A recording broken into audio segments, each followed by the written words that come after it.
Monsieur Schkoer, voilà. La main est Monsieur levée. Schkoer, vous avez la parole. Merci, monsieur le bourgmestre. D'abord, je vous remercie pour cette communication. Je pense que c'est absolument nécessaire d'informer le conseil communal de ce que vous avez en main, c'est-à-dire, hélas, pas grand-chose, parce que votre indignation est à la mesure de votre et de notre impuissance dans ce dossier, qui nous échappe en fait totalement. Voilà, alors quelques commentaires à cet égard. D'abord, les retards annoncés dépassent clairement l'acceptable. Les retards successifs annoncent des retards qui sont plus importants que le temps qu'on vient de passer en attendant un retard précédent. En décembre 2020, on annonçait le printemps 2023. Septembre 2021, on annonce, ou 2023, maintenant on annonce le printemps 2024, et certaines rumeurs parlent même de 2025. Alors moi, je m'interroge vraiment sur la fiabilité de ces prévisions.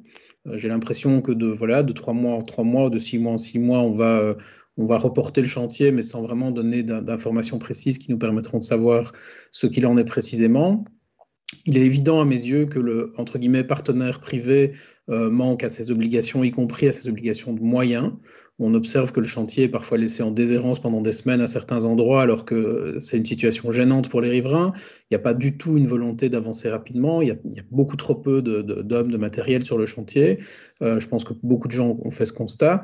Et la pandémie ne justifie pas tout, parce que si on peut bien sûr comprendre que le confinement d'avril 2020 ait causé des difficultés, la réduction globale, par exemple, de la pression automobile qui a eu lieu ces 2 dernières années a plutôt été un facteur facilitant pour le chantier en termes d'accès des camions, en termes de facilité à modifier le transit, etc. Quant aux inondations, elles n'ont pas touché la zone du chantier, et si je peux entendre que certaines pénuries de matériaux sont aujourd'hui bien présentes dans le secteur du bâtiment, normalement, un acteur aussi important que Colas, acteur présent sur la scène internationale, doit avoir sécurisé ses approvisionnements bien en amont. Et donc, autant le plombier du coin qui a du mal à se fournir ou le menuisier du coin qui a du mal à se fournir, c'est une réalité, autant un groupe international en matériaux de construction sur un chantier qui est prévu depuis des années, ça me paraît beaucoup moins crédible. Alors, à mes yeux, évidemment, ce qu'on vit ici, on est en train de payer le prix du partenariat public-privé.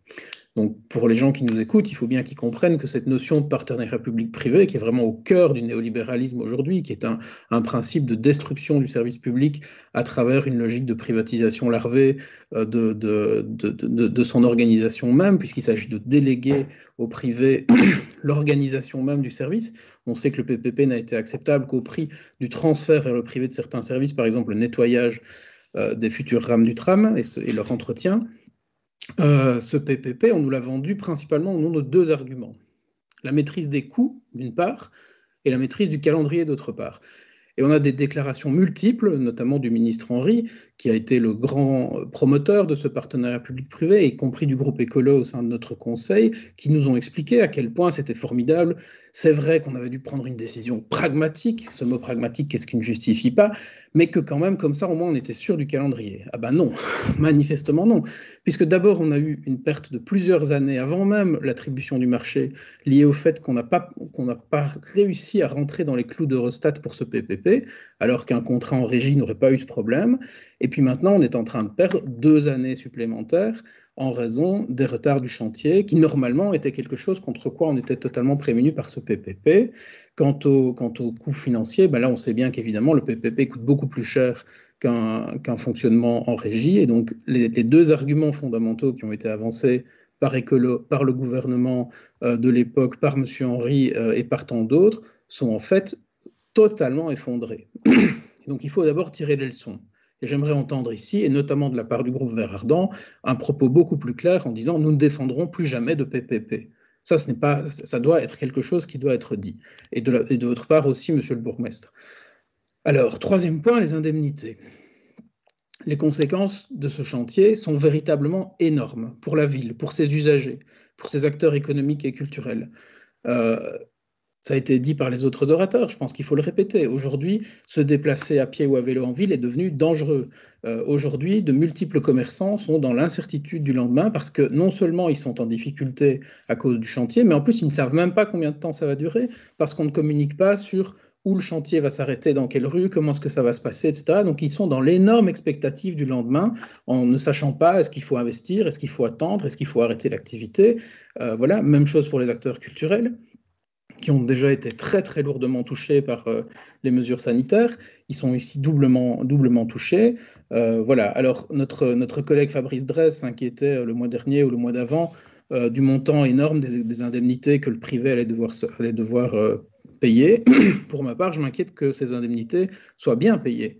Il s'agit que ces indemnités soient payées et je pense qu'il s'agit de réclamer que ces indemnités retournent aux personnes, aux acteurs préjudiciés. Aujourd'hui, réellement, la vitalité de notre centre-ville est en jeu. Euh, si le chantier continue comme ça pendant 2 ans, à être aussi mal géré qu'il l'est aujourd'hui, je pense qu'on va avoir des faillites en série. D'ailleurs, on a déjà eu beaucoup de fermetures de magasins, on en annonce encore d'autres.